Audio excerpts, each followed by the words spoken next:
Thank you for that. Yes, I am a vet, and I've been a vet for far too long, since 1969. Mark, I love those seals, but I have to tell you, the first time I saw a seal, I was a young veterinarian in Lincoln, and we had to go to a zoo, and I hadn't been out very long. You know, I was away the day they taught seals, and I was sent to see a seal. God, I haven't had a drink yet. Sent to see a seal. And it took me 15 minutes to work out how I could take its temperature. I knew it was a mammal, but do you think I could find where the particular opening is? Nothing much has changed. I'm here on behalf of the Australian Veterinary Association, which is our union or our body, and we are very, very serious about the environment and about animal welfare. And there is a bit of a conflict sometimes about what we're expecting in animal welfare. But it is important that we do take it seriously. Mind you, having been in practice for a long time, I have to say that some of the people, when they come into your surgery with their children and just sit there either doing their knitting or whatever they do, and the children run wild pulling things apart, I wonder about whether or not we shouldn't licence some people to have children, let alone our animals.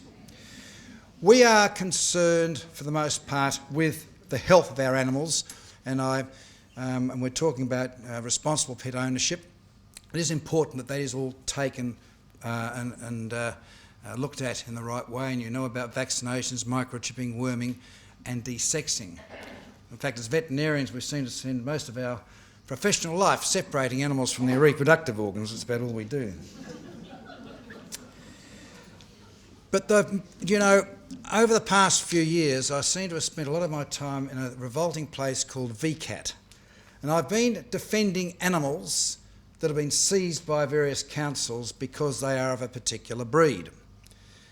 We didn't lose one case, and the Minister for Agriculture that we have now has been fantastic and changed that restricted breed law because it was immoral, ineffective and stupid. I am apolitical. The reason is that the behaviour of the animal and the way the animal behaves for 99% of the time is up to us.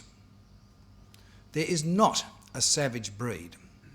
Yes, I know particular people described by Shane might have a pit bull terrier, but that pit bull terrier will behave in a particular way because of the owner, not because it's a pit bull terrier.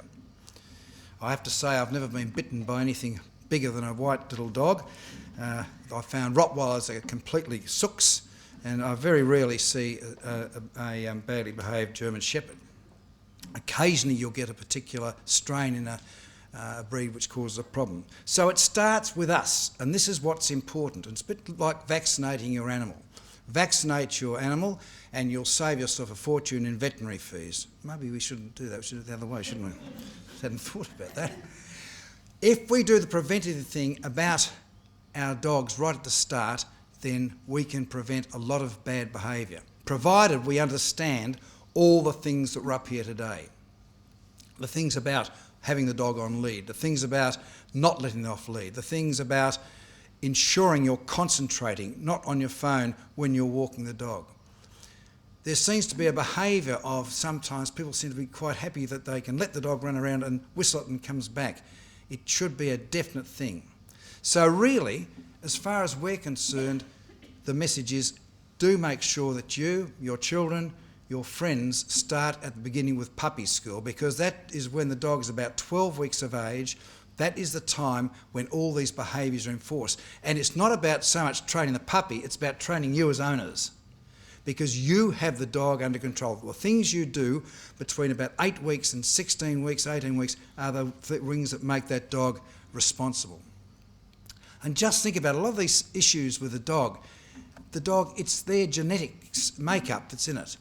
You know, dogs don't know that a child is a baby human. Just think about it. So they see this thing coming towards them, and quite often they'll go for the child's face. They think it's another dog. So we have to educate our animals to understand what's acceptable and what's not acceptable. And often is a case of what we call positive reinforcement rather than punishment.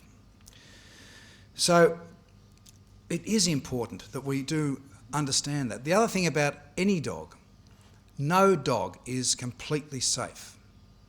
The number of times I've heard people say this dog has never bitten before No dog is safe, and we firmly believe that no child under the age of 9 should be left alone with a dog. It doesn't matter how big or how small that dog is. This is all reinforced and taught to you as owners at puppy school. And if we can start right at the beginning, we prevent things from happening, then we'll be far more successful and responsible pet owners. Thank you very much.